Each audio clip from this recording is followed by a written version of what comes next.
السلام علیکم ورحمۃ اللہ وبرکاتہ۔ کیسے ہیں آپ سب؟ اللہ سے دعا ہے کہ اللہ آپ سب کو اپنے گھروں میں شاد آباد رکھے اور آپ کی طرف بڑھنے والا ہر شر خیر میں بدل جائے، آمین ثم آمین۔ الحمدللہ سورہ انعام کی آج ہم آیت نمبر 155 اور 156 کا ترجمہ اور مختصر تفسیر کریں گے۔ تو آئیں شروع کرتے ہیں۔ اعوذ باللہ من الشیطان الرجیم، بسم اللہ الرحمن الرحیم۔ سورہ انعام آیت نمبر 155۔ وہذا اور یہ کتاب مطلب کتاب انزلناہ ہم نے نازل کی، مبارکن برکت والی، فاتبعوہ بس اس کی پیروی کرو، واتقوا اور پرہیزگاری اختیار کرو، لعلکم تاکہ تم پر ترحمون رحم کیا جائے۔ ترجمہ: اور یہ ایک عظیم کتاب ہے جسے ہم نے نازل کیا ہے، بڑی برکت والی، بس اس کی پیروی کرو اور بچ جاؤ تاکہ تم پر رحم کیا جائے۔ یہاں پر اشارہ ہے اس بات کی طرف کہ اگرچہ تورات میں وہ صفات تھیں جن کا ذکر پہلے آیا ہے پچھلی آیات میں، لیکن قرآن اس سے زیادہ جلیل القدر، عظیم المرتبت اور دنیاوی اور اخروی منافع کے اعتبار سے زیادہ بابرکت کتاب ہے۔ اس لیے اے مسلمانوں، اب اسی کی اتباع کرو اور اسی کی مخالفت سے بچو، کیونکہ یہ وہ کتاب ہے کہ جس سے فائدہ اٹھانے والوں کے لیے خیر و برکت کے تمام دروازے کھل جاتے ہیں، اور یہ بہت خوش اعتقادی ہی نہیں ہے بلکہ حقیقت ہے۔ جب بھی اس پر عمل کیا گیا ہے، اس نے اپنے معجزات سے دنیا کو حیران کر دیا ہے۔ آج جس قدر زندگی، جس قدر روشنی اور بیداری نظر آ رہی ہے، یہ قرآن ہی کی طفیل ہے۔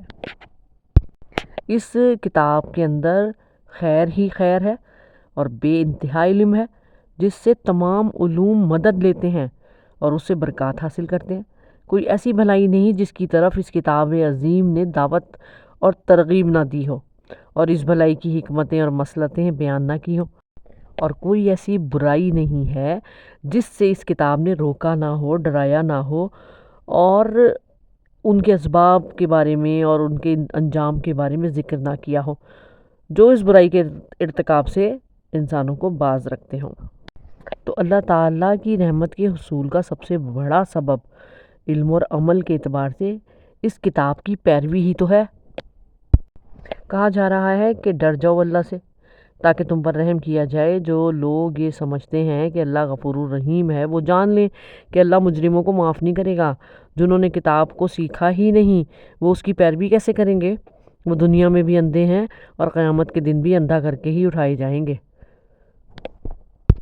اس کے بعد اسی بات کو آگے بڑھاتے ہوئے آیت نمبر 156 میں اللہ پاک فرما رہے ہیں ان کہ تقولو تم کہو، انما اس کے سوا نہیں، انزلہ تو اتاری گئی تھی، الکتاب کتاب، اعلیٰ پر، طائفتین دو گروہ، من قبلنا ہم سے پہلے، وَإِن اور یہ کہ، کننا ہم تھے، ان سے، دراستہم ان کے پڑھنے پڑھانے، لغافلین بے خبر۔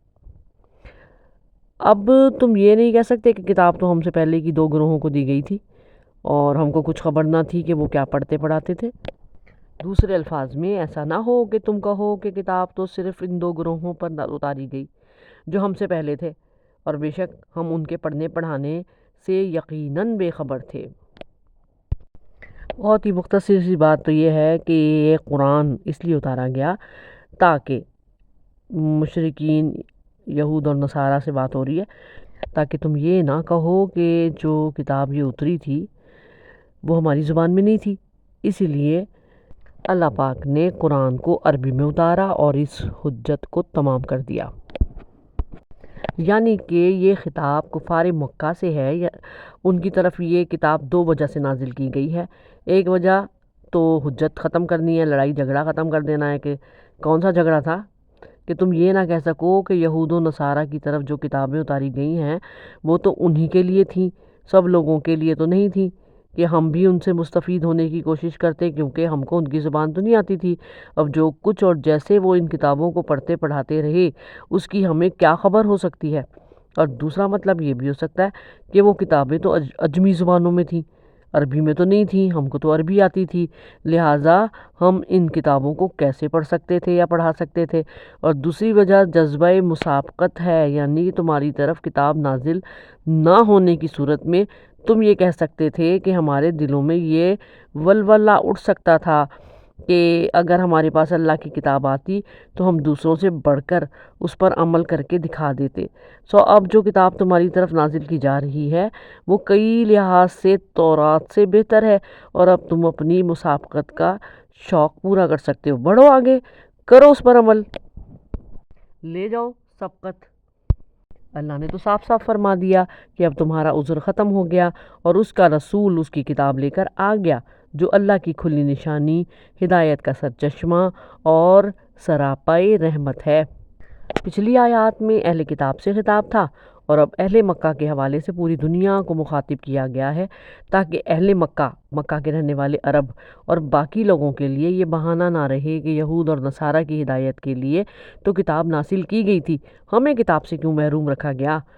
یہاں ان دونوں گروہوں کے لیے تورات اور انجیل کا الگ الگ ذکر کرنے کے بجائے الکتاب فرما کر صرف ایک کتاب یعنی تورات کا ذکر کیا گیا ہے۔